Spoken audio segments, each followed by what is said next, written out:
कि यूट्यूबर्स का कहना है कि टिकटॉक पर ज्यादातर कंटेंट कूड़ा है, अखंड गू, खालिश टट्टी। वहीं टिकटॉक का कहना है कि यूट्यूबर्स हमारी पॉपुलैरिटी से चिढ़ते हैं, जबकि हम असली कंटेंट क्रिएटर हैं। इस धरती की रचना भी ब्रह्मा जी ने नहीं, हम टिकटॉकियों ने मिलकर की थी, ऐसा टिकटॉक वालों का कहना है।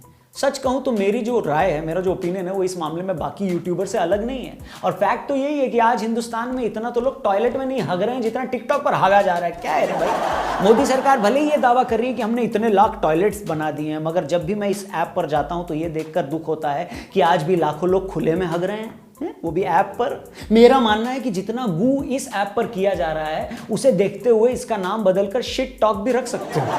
ये एंटरटेनमेंट ऐप नहीं है ना, स्वच्छ भारत अभियान के खिलाफ की गई एक खुली बगावत है, साजिश है ये, इसका पर्दाफाश हो चुका है। सच कहूं तो मुझे इस बात से घंटा फर्क नहीं पड़ता कि कोई लड़का अपनी छोटी बहन का लहंगा पहनकर डांस कर रहा है, और न ही इस बात से कोई तकलीफ होती है कि कोई लौंडा अपनी माँ की नथ पहनकर ऐश्वर्या राय के गानों पर नाच रहा है। जो करना है कर रहे बाबा, माय फादर्स व्हाट्स गोज, मेरे बाप का क्या जाता है। चाहो तो फुल झाड़ू अपने पिछवाड़े में अटकाकर गली गली मोर बनकर डांस करो, या फिर पैजामे के नाड़े से छत पर पतंग उड़ाओ। अरे जाओ, जो करना है करो, इससे किसी को कोई तकलीफ नहीं है। अगर ये सब देखकर लोगों को स्माइल आता है, हंसी आता है, तो क्या हर्ज है।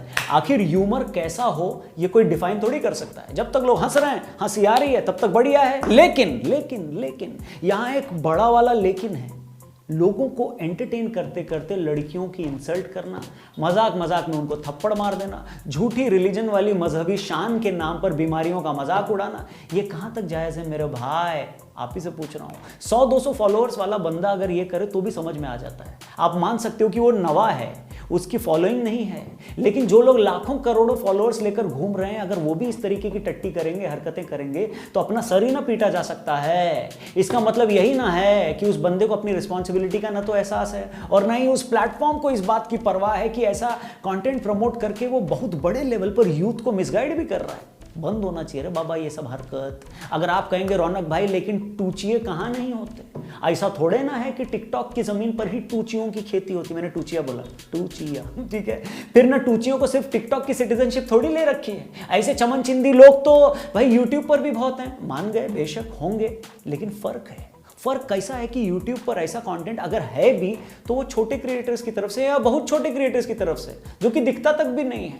यहाँ बड़े क्रिएटर्स जिनका फॉलोअर्स लाखों करोड़ों में है, मुझे नहीं लगता कि अपने फॉलोअर्स को इंप्रेस करने के लिए वो किसी बदतमीजी को प्रमोट कर रहे होंगे, कभी नहीं करते। वो ये सोचकर ऐसी कोई छिछोरी हरकत को बढ़ावा नहीं देते कि बाकी लौंडे खुश हो जाएंगे। और दूसरा फर्क क्या है जो कि बहुत इंपॉर्टेंट है, कि दरअसल टिकटॉक की स्ट्रेंथ भी है ये वाला फर्क, कि वहाँ वीडियो बनाना और उसे अपलोड करना बहुत ईजी है। आपको किसी बड़े कैमरे की जरूरत नहीं है, बड़े एडिटिंग सॉफ्टवेयर का जरूरत नहीं है, ना ही कोई लंबी चौड़ी स्क्रिप्ट बनानी है। तो इस वजह से क्या हुआ ना कि टिकटॉक हर किसी की रीच में आ गया, और जब भी प्लेटफॉर्म ज़्यादा लोगों की रीच में आता है तो सेंसरशिप बहुत ज़्यादा मुश्किल हो जाती है, उस पर क्वालिटी कंट्रोल बहुत ज़्यादा मुश्किल हो जाता है। क्योंकि हर आदमी को इतनी समझ नहीं होती है ना कि भैया उसे क्या बात करनी है, क्या बात नहीं करनी है। वो जैसे racist, sexist, politically incorrect jokes अपने दोस्तों के बीच मारता है, उसी को रिकॉर्ड करके जोक्स बनाकर वीडियो पे डाल देता है और टिकटॉक पे अपलोड कर देता है। यही तो सारी दुनिया की मुसीबत है और मुसीबत की जड़ है। यही वजह है कि दुनिया के कई देशों में वक्त वक्त पर यह ऐप बैन भी हुआ है। मुझे याद है इससे जुलाई 2018 में इंडोनेशिया ने शायद इसे बैन किया था, मगर टिकटॉक ने वहाँ की सरकार के ऑब्जेक्शन माने, उनके पॉइंट्स को सुना, कंटेंट मॉनिटर करने के लिए अलग से टीम बनाई गई, उसके बाद वो बैन हट गया। नवंबर 2018 में बांग्लादेश सरकार ने भी शायद इंटरनेट पर टिकटॉक ऐप को ब्लॉक कर दिया था। यहां तक कि चाइना की जिस कंपनी का ये ऐप है, वो खुद चाइना की गवर्नमेंट की पाबंदियों की वजह से इस ऐप को चीन में नहीं चला रही है, और वहां वही ऐप इस नाम से चलाया जाता है, वो भी कुछ कंडीशंस के साथ। कुछ नहीं, बहुत कुछ। चाइना की गवर्नमेंट ने उसे 100 तरीके के ऐसे कंटेंट की लिस्ट दे रखी है जिसे वो अपनी ऐप पर नहीं चला सकता। लेकिन हमारे इंडिया में खुल्लम खुल्ला चल रहा है, खुला खेल फर्रुखाबादी। हर दूसरे दिन ऐसा वीडियो आ जाता है जिसमें झूठी मजहबी शान के नाम पर कोई बेवकूफ़ी वाली बात कही जाती है। किसी में लड़कियों को क्या पटाने के लिए लड़के रांझना बन जाते हैं, बंदियों के साथ बदतमीजी करने लगते हैं, उन्हें उकसा रहे होते हैं। हर दिन कुछ ना कुछ ऐसा होता है कि वीडियोस को रिपोर्ट किया जाता है, उसे हटा दिया जाता है, यूजर्स को डीएक्टिवेट कर दिया जाता है, मगर फिर किसी दैवीय चमत्कार से कुछ दिन बाद वो लोग वापस प्रकट हो जाते हैं। इसलिए मेरे को लगता है ये पूरा जो मैटर है ना, वो यूट्यूब वर्सेस टिकटॉक, या तेरे व्यूज से ज्यादा मेरे व्यूज कैसे, या फिर तेरा रेवेन्यू मुझसे ज्यादा कैसे, इनसे भी बढ़कर बहुत बड़ा मैटर है। पिछले दिनों ट्विटर से लेकर सोशल मीडिया के अलग अलग प्लेटफॉर्म पर लोगों ने इसके खिलाफ गुस्सा निकाला है, इसकी रेटिंग गिराई है। इससे ये आसानी से समझा जा सकता है कि मैटर बहुत बड़ा है। बाकी मैं यही बोलूंगा कि कोई भी प्लेटफॉर्म अपने आप में बुरा नहीं होता, ठीक है। ये उसको यूज करने वाले पे डिपेंड करता है कि वो अपने कंटेंट से उस प्लेटफॉर्म की इमेज कैसी बनाते हैं। इसलिए यूट्यूब कैसा है और टिकटॉक कैसा है, सिंपल।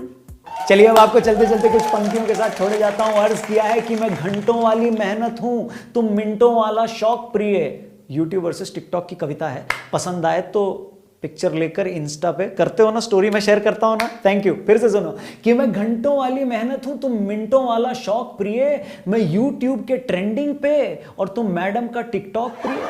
अरे क्यों नाम तुम्हारा आता है हर उस दूसरे स्कैंडल में, जब भाव लगा बाजार में तो तुम बिक जाती हो बंडल में।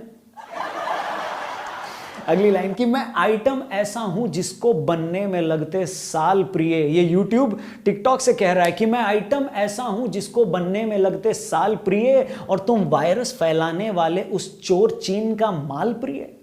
और घटिया सोच बदल डालो। लास्ट वाली लाइन बहुत ज्यादा इंपॉर्टेंट है, इसलिए प्लीज जो लोग बेकार के टिकटॉक पे वीडियोस अपलोड कर रहे हैं ध्यान से सुने कि घटिया सोच बदल डालो वरना शिफ्ट होगे तुम जेल प्रिय। जिस पे फेंक रहे एसिड वो लड़की है ना खेल प्रिय। प्लीज हाँ थोड़ा संभल के।